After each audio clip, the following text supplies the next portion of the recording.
food tonight. Great. That was our hope. That was our hope. Our congregation put lots of efforts, and we tried to bring in foods that we thought you guys would enjoy. So hopefully you guys did enjoy the food, and if not, I'm sorry to tell you, the food was supposed to be the best part about tonight. So I'm sorry if you guys don't get to enjoy it.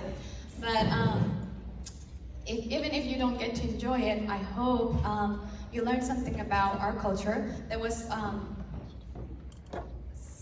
very similar to our culture of food. We could not exactly find, it's more like a trend in like Asian style food. So that's what we brought in tonight. So I hope you guys did enjoy. And not only that, by now, not only the food, but I also want to show you what I'm wearing tonight. So this is our cultural clothing. This is something that we would wear on a special occasion like wedding. Some people may even wear it at church events. So some of the ladies here also wear it. The one I'm wearing here is more of the formal ones.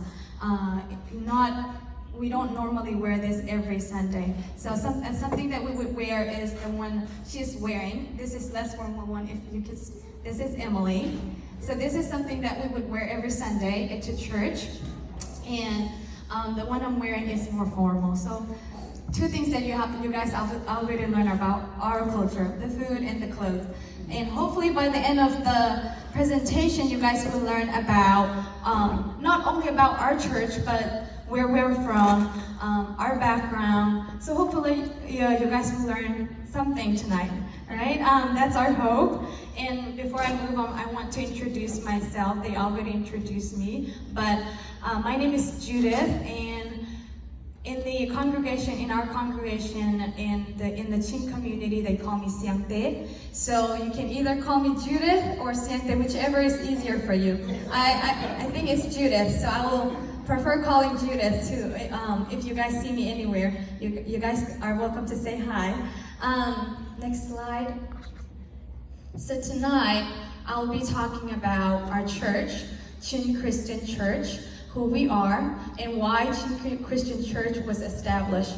And also, I'll talk about our journey throughout the years. It's only been 12 years, so I'll talk about our journey here in America, how it's different for many of the families. So I'll be talking about that, and also I'll be talking about our what we have done for not only the community but back home, and also what our future plans and goals are. So I'll be talking about that. Okay, next slide, please. So I'm gonna first talk about our church. So the name of our church is Chin Christian Church. So when we talk,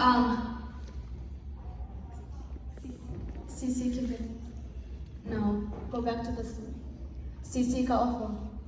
Sorry, I have to talk to her. Okay, there you go. So the name of our church is Chin Christian Church. So it was established 12 years ago, just 12 years ago. That's very recent. And it was established in May 2011. So my family arrived in 2009. So when we arrived here, there was no Chin Church.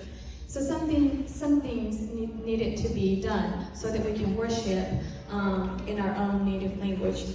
Now, it was established May 20th, 2011 with just 32 people. And that is just, that includes the kids. I was gonna show you guys the kids, but she's not here tonight. She's now a teenager, but she was here with us when the church was established. So, it's not very long, and not many people was here. And so this church is 12 years. So next slide. Now, I do want to point out that there were other churches. People from Burma did have a church, but the church, they held their worship service in a different language. So I'm going to talk about that tonight because when we talk about Burma, it's really important to know what state we are from. So many people who are here in Chapel Hill are from Kohhran state, and so they speak Kohhran language, so they have their own church. And there are Burmese churches around here too, and when we got here there were a Burmese church. But the problem is with Chin people, not all of us speak Burmese. That's the thing. And so I would say a lot of people do speak Burmese, but like myself, I don't speak Burmese. And none of the kids here speaks Burmese because it was not a required language to be spoken. And so when we first got here, we had a hard time to hold service on our own language, and that's why Chin Christian Church was formed. And also, I keep mentioning Chin, right? And so I want to talk about who Chin people are. So Chin people are from Burma, also known as Myanmar, and we are from the state of Chin. So Chin people are from Chin state. And so, but many people, as I have mentioned, I did my research, just so I get the correct statistic. When I did my research, the most recent one said that in Chin state alone, there are 6 different tribes, and in that 6 tribes, there are 53 sub-tribes, and then there are 44 different dialects spoken in just Chin state. And so the reason we have just Chin in our church name is because we want everyone from a different tribe to be included, because there aren't many Chin people. And that's why we don't have, we could have just put, for example, Falam is one of the tribe. And so we could have said Falam Christian Church, but we didn't want that. We want everyone to feel welcome. And that's where the name of the church name comes from. Next slide, please. And so many people, I want to also talk about why we're here, how we get here in America, right? It's so hard to get here in America. If you don't have money, it's hard to get here in America.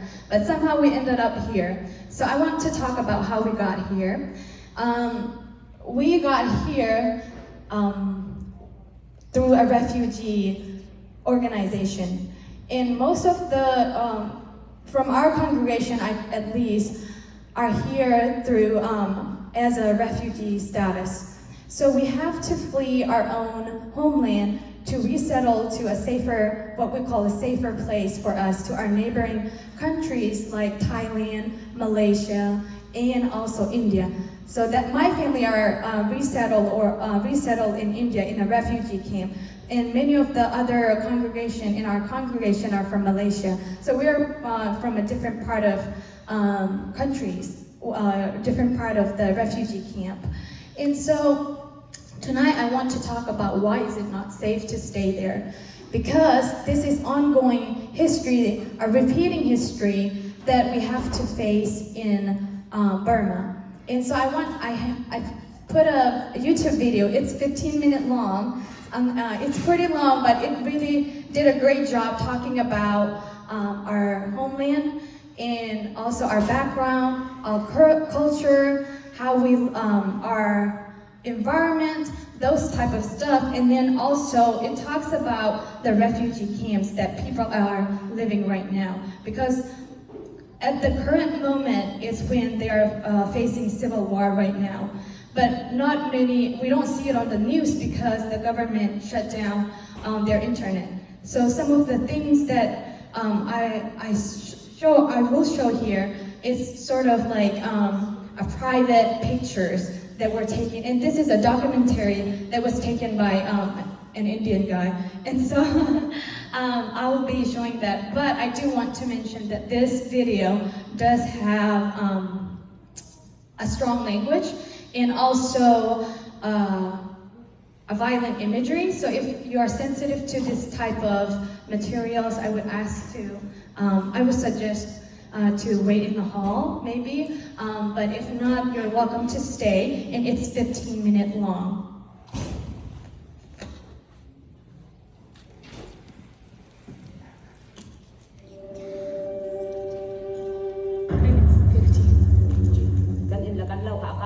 tiga dia nak zai man kan nei ti lau kan thi di zong akang tat zai man kan chua man lau kan tak lo ti kan ni kan ho jam nak sia.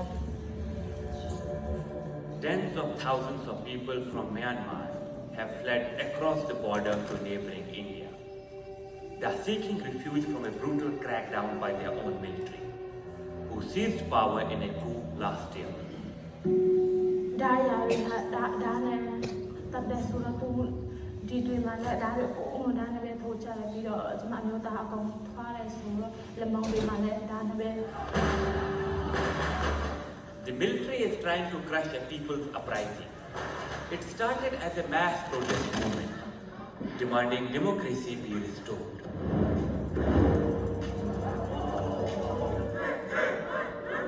Now it's an armed struggle that's fighting to remove the military from power.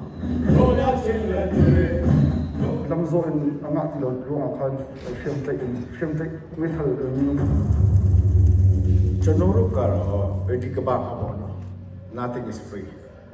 Truly, the Congress, freedom is not free.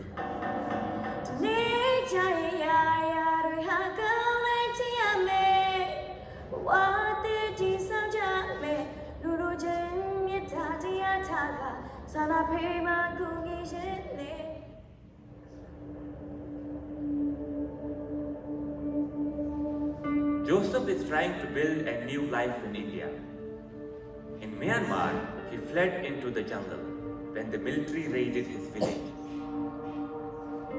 But his 13-year-old son Palenag didn't make it. January ni rubakan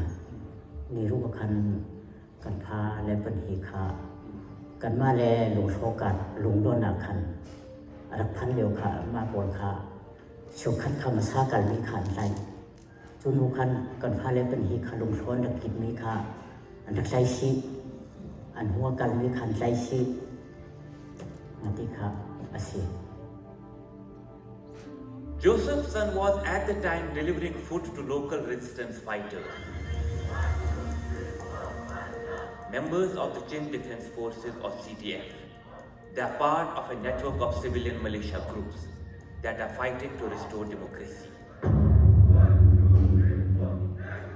Ara ti mi kha kan the ti kan CDF pon khan ba chi cham ka pha ro chu maka khan CDF pon sin khan sia sun ke ma hi ka sang lai chu no aro khaila mu sia sun pon tal ka khu pyak lo ka ti pon kha ka pe an ma pon kha pe ke tam ku khan ke ma kha ka ti chu nam pathum rong khan CDF pon khan aro kham hu cha ni sa ni Facebook khan ave an tin di sang an tin di tam ku khan aro te le ve ka aphum bi vel te kha ka mu.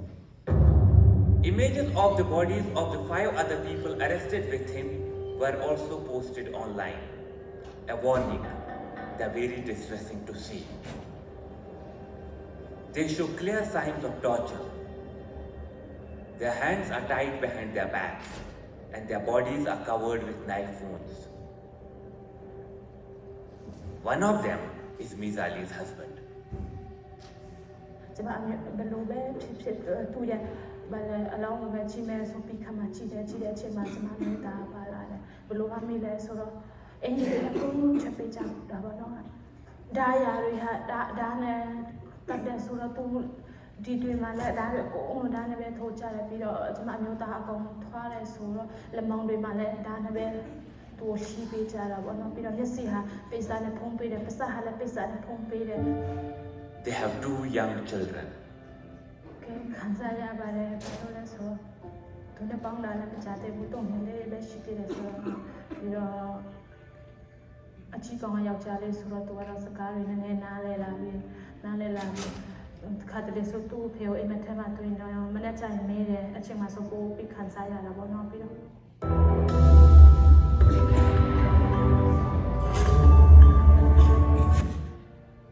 Mizali and Joseph crossed this river. It's all that divides India and Myanmar, also known as Burma. Since the military coup in February last year, tens of thousands of people have made this same journey. That guy has been struggling with his bike because it's a deep river. This river Tuih, it acts as a natural border between India and Burma, and this is one such crossing from where thousands of Burmese refugees have crossed from Burma to India and have taken refuge in different parts of Mizoram. Also now crossing the river are injured rebel fighters. They entered India seeking medical treatment. 17-year-old Heng Few may never see again. တိုက်ပွဲရှိတဲ့ညာနဲ့ရှင်းဖို့သွားတော့ကျွန်တော်သွားအဖက်သွားတာနဲ့မိုင်းကိုကြည့်တော့ပေါက်ပြီးထင်တယ်ပေါက်ပြီးတို့လိုရှိတော့အဲ့ညာသွားမပေါက်တော့ကျွန်တော်ကြည့်ပြီးတော့မဖြစ်ပါဘူးလို့ဆိုတော့ကျွန်တော်ထားအောင်လို့သွားအောင်လို့တော့ကျွန်တော်ဘာတစ်ခုအရာတစ်ခုကထိမိတယ်ဖြစ်ပါတော့အဲ့ကျွန်တော်ညနာမျက်စိတော့ထိသွားတော့ He is now in this safe house in Mizoram, India, along with other injured young rebels. Heng Few decided to take up arms after the military killed his uncle.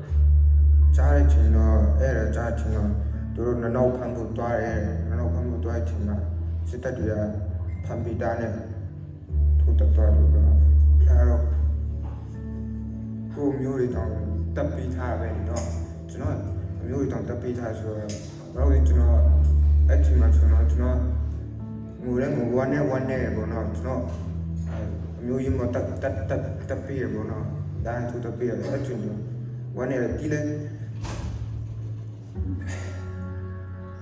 အကောင်အလောက်ထိရုံမှလိမ့်မယ်လို့မချင်ဘူးအလောက်ထိရုံမှရဲ့အကောင်ပြန်ပြီးမတိုက်ရတော့မဟုတ်ပေါ့တိုက်မှာပေါ့ဘာဖြစ်လို့လဲဆိုတော့အကောင်ရဲ့ကိုမျိုးတောင်တက်ပေးရပဲဘာလို့မတိုက်ရဲနေနေပါလဲဆွဲစိတ်ရှိရပြီးရင်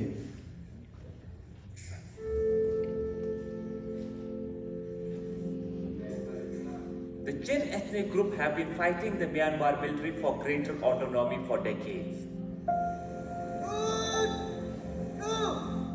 After the coup, they formed an alliance with other ethnic groups and a civilian militia network to fight their common enemy, the military. The Chin National Army have trained protesters and joined the fight for democracy. Their main camp is just a few meters from the Indian border. I'm right now in Kohhran village in Mizoram in India. It's the last Indian village which borders with Myanmar. And behind me is the famous Camp Victoria, which hosts Chin National Army and Chin Defense Forces. And it is the major training ground for all the Chin rebel groups. And this river acts as a natural border between India and Myanmar. From this bridge, it is one of the crossing points from where thousands of Burmese refugees have crossed into India, and this also acts as a supply line. So the only way for them to get supplies is from India. So they cross in India, in India's Mizoram, from different crossing points, get their supplies, and go back. While the resistance is largely funded by public donations, the military they are fighting is well resourced.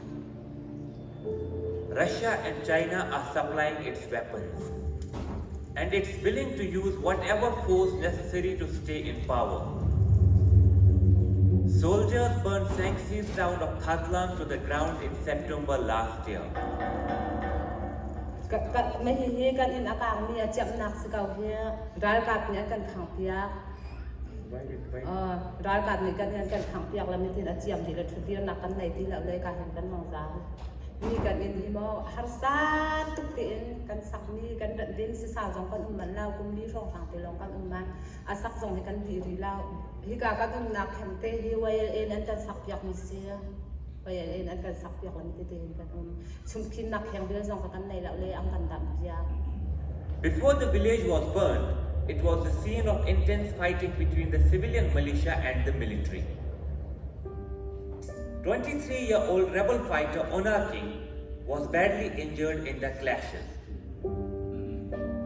Kan hole kan korakap kan hole kadang kal kan ni kadang akan dak chua macam kan ka lakan ka kan len chi kan bang ka le ma khan jingga na yi panga sela jingga na yi panga asal ma kan ka hoi pani kan abang ka joy la hoi pani ka joy ko kan makan daerah hutan macam kema Victoria Camp kan angka pakpi makan zanti kum dengan kalahin kerum kati kan kalahin amang kekuatan kese matu jangan cinca belau si tepo acung akan tiarkan ron kahin kerum pakiat makan tiarkan ron kekuan hijau kali kekuan katlong sera tak lain kuan di tekan ki kadang jauh sekali tiap hari mendile. While a border divides them, the people of Mizoram, India and the Chin state in Myanmar share a same culture. The refugees from Myanmar crossed over to Mizoram because of the military takeover, because of the turmoil there. So they are forced to come. And since they are our ethnic brothers and sisters, we have to accept them and we provide them shelter and fooding and all the requirements, whatever we can. But the central government 2,500 kilometers away in New Delhi has a different view. They don't officially recognize refugees from Myanmar. The Indian government is also, I would say, in a very tricky position. I mean, that's the word they use in my presence. It's a tricky position because they have to see the geopolitics. They have to see their relationship with the other neighboring countries. And so they can't just change that. Not officially accepting it. It also puts your government and your state at a position where you can't accept international organizations can't come here to help you until government of India says that we're accepting refugees. Exactly. Very true. Very true. Well, we have been having talks with the UNHCR also. They are very sympathetic. They understand. They are extending humanitarian, considerations.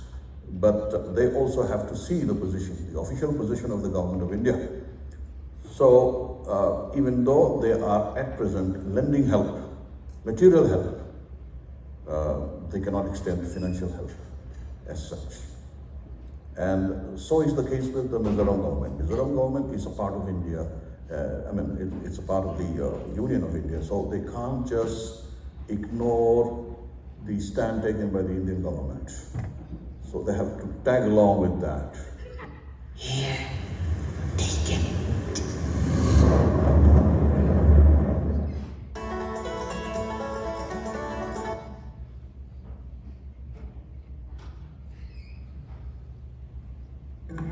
The Indian government did not respond to the BBC's interview request.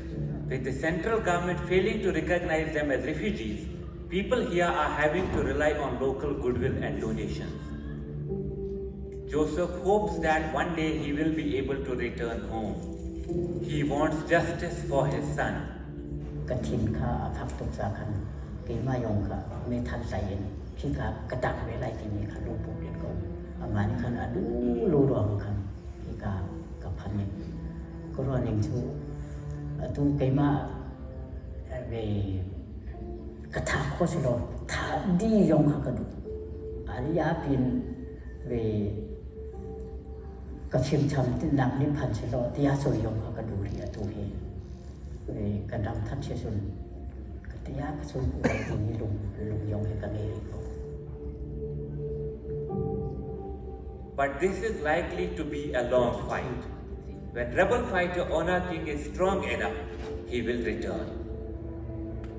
cái đâm tha thì cái đâm có sẽ chân cái thành còn là cái đâm đã cái bị phun thắt là khó cái chân cái bài bọc cái biệt khó cái đủ mà cái đâm chung vào cái chân cái tí có tổ cho cái tí rì la tí mình cả đó mà cái lông thiên sinh cũng cầm cái mà cái đâm mà thắt nặng thì cái sinh cái mà cái thòng thì cái tầm bí thì làตัวkhó Joe kabaji tiana nebi o joe madrile tiao song no malang bua due alene me nebi joe kabaji piao shi jin ya le wei luen do malang bua due 25-year-old Millie Sui is a singer and a pro-democracy activist.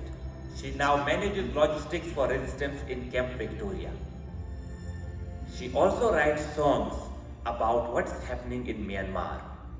ကိုမိမိနိုင်ငံမှာဖြစ်ပျက်နေတဲ့အဖြစ်ပျက်တွေအားလုံးတချို့လူတွေကမိမိတက်ပါဆုံးရှုံးလိုက်ရတယ်တချို့လူတွေကကိုယ်အိမ်မှာမနေဘဲနဲ့မိဘတွေနဲ့ခွဲခွာပြီးတော့တွေမှာနေကြတယ်ပေါ့နော်အဲသူတို့ရဲ့အဖြစ်ပျက်လေးတွေကိုကိုကလည်းထပ်တူပဲခံစားရတယ်ပြီးတော့ကိုခံစားတဲ့အရာလေးကိုဝါသနာပါတဲ့တခြင်းလေးနဲ့တီဆိုထားတာဖြစ်တယ်ပြီးတော့ကိုဖန်တီးတဲ့ music video ကနေတစ်ဆင့်နိုင်ငံတော်ဝန်လုံးကလည်းမြန်မာနိုင်ငံမှာဘာတွေဖြစ်ပျက်လဲဆိုတာကိုသူတို့သိဖို့မြင်ဖို့ရအတွက်ကိုလည်းတက်နိုင်တဲ့ဖက်ကနေကူညီပေးတဲ့သဘောပေါ့နော်စိတ်ဓာတ်မကြတဲ့ဇေမရှောတဲ့ဒီနေ့မှာအောင်မြင်ရမယ်ဒီနေ့ကျရင်ဒီအရာတွေဟာဆုံးသက်ရမှာပဲ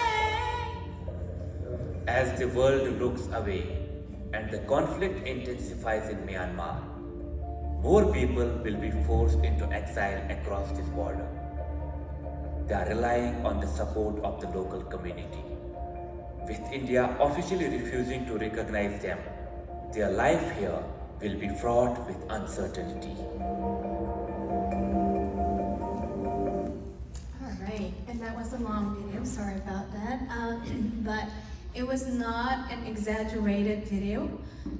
Some of the parents, in fact, have to live those type of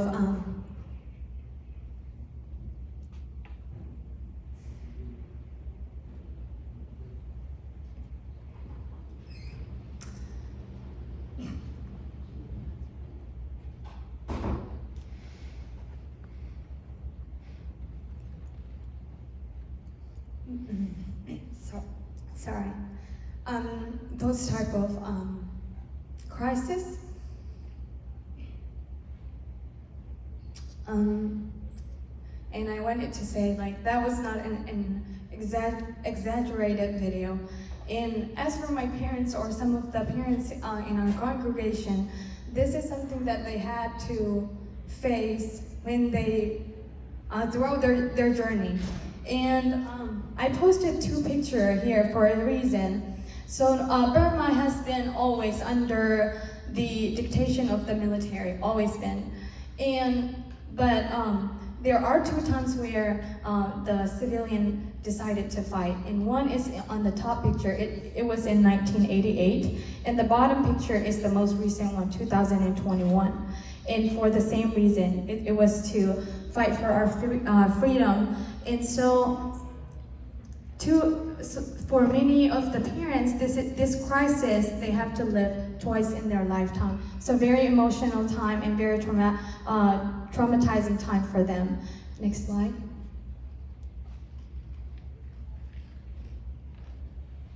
And so that's who we are. That's where Chin people are, why we have to flee to different countries and stay in a refugee camps. And also, where the Chin part of our church, the name of our church comes from. And we don't have, as you can see, we don't have denomination, and that is also on purpose. And it kind of ties in with some of the reasons that I have mentioned earlier. The reason is we want this Chin Christian Church to be the backbone for all of the Chin people who are here in the Triangle area. We want to support them in many ways as we can because of the cultural shock. And even when death happens in here, how we do funeral services are different. And so they need, many Chin family needs someone who would support them. So that's why Chin Christian Church are here for, and that's the purpose of our church also. Next slide. And that leads us to our journey. So as I have mentioned, it has been 12 years, and it's a small congregation, just 32, but now I think there's 53 people in our congregation. So it's still small, but we're growing, and we want to do as much as we can to serve the Lord, but with small congregation, we can't really do as much as like other big congregation. However, within the 12 years of our journey, we fund or support 5 missionaries in Burma. That's what we have been doing before COVID. Of course, when COVID hits, everything changes. And so with the 5 missionaries, they stayed in 5 different states, and then they would go around the nearby villages and preach the word of God. And so, for our church, what we do is we support them financially. And when COVID hits, the missionaries can't travel as much as they want to, and we lost communication with all the stuff that was going on in Burma, and so we had to take a break. But as now that COVID is lifted, we are planning to continue to find missionaries to preach the word of God all over Burma, not just in the Chin State, but other parts of Burma also. And also, I've posted a picture here. This was a crusade held in one of the refugee camp at the border of India. The city is Champai and the village is Siangte. And so our church held a crusade for the refugee, and it was a successful crusade because by the grace of God, many people received salvations during this crusades, and also 12, if I'm not mistaken, I think 12 people received baptism. So it was a successful crusade. And this is something that our church are hoping to continue doing for the refugee in India, the border of India, in other parts of the world. Next slide. And so that leads us to our future plan also. So it ties in with everything that I previously talked about. Our church is hoping to continue doing the missionary work in Burma, and also held many more crusades for the refugees in the border of India, at Thailand, also more in towards the city of India. So we are hoping to continue doing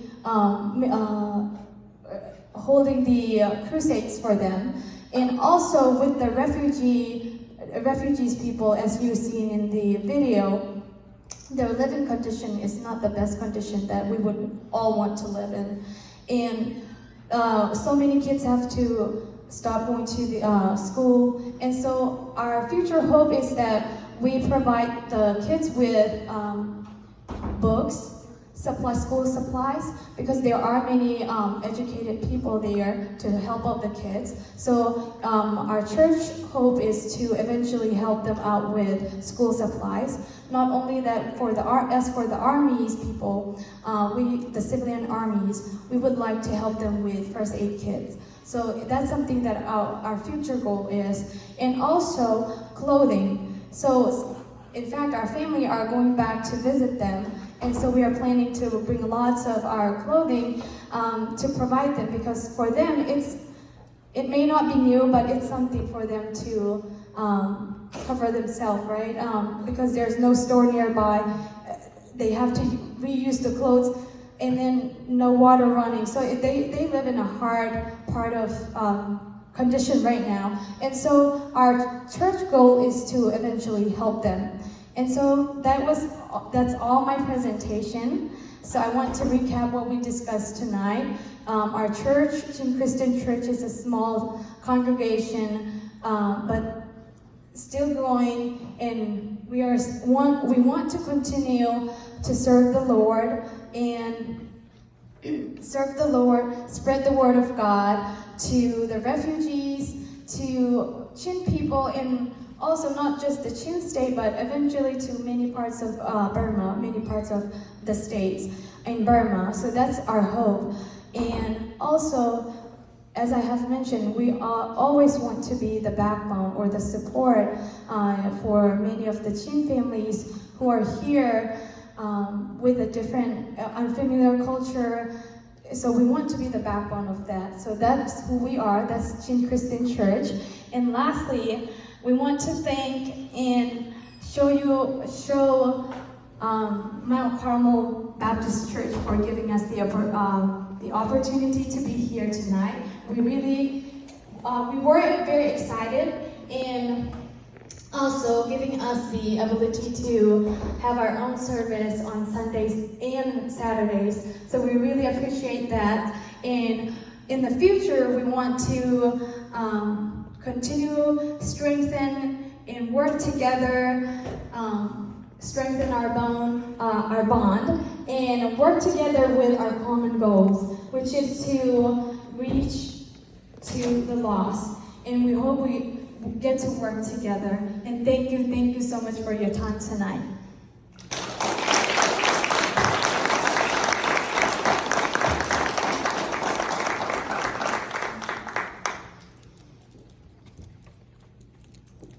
Yeah, so eye-opening. It was wonderful. You did a great job.